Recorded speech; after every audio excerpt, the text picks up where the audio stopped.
And that Dan Billow interviewed, it was not yesterday. What day am I? It was 2 days ago, Jim.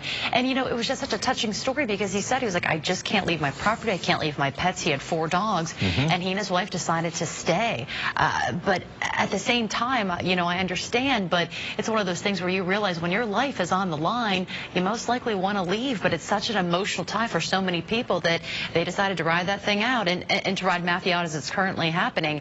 And Dan was saying that he thought in that area of the Barrier Islands, about 90,000 people ordered to evacuate. He was thinking about around 10,000 had stayed. That was the closest estimate they had at the time. So that's still that's a lot of people that decided to possibly stay. Yeah, I was struck by the neighbors that Dan was another story that Dan did. Neighbors yesterday who decided that they were going to ride out the storm together. They also had pets, and they said that they knew that they were putting their lives on the line. So if they were going to go out, they were going to all go out together. Wow. Yeah. Well, we have reached the 2 o'clock hour. You are watching WESH 2 News. We are continuing coverage of Hurricane Matthew. All right, let's get the latest on the storm's intensity and track with meteorologist Amy Sweezy.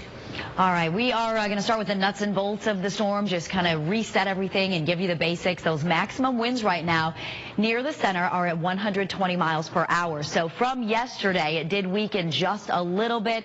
We've kind of seen those hurricane force winds spread out a little bit from the center, which is good and bad. Yes, the overall intensity is down, but when the winds start to spread out, that means, of course, more locations will feel the impacts of the hurricane force winds instead of being a tight system. So still moving to the northwest at 14 miles per hour. And, of course, we will get a new path forecast from the Hurricane Center at 5 a.m. This is the one from 11 p.m. But, again, the official forecast still keeping the storm very close to our coast. There are still some computer models that bring this back right along our coast. So, obviously,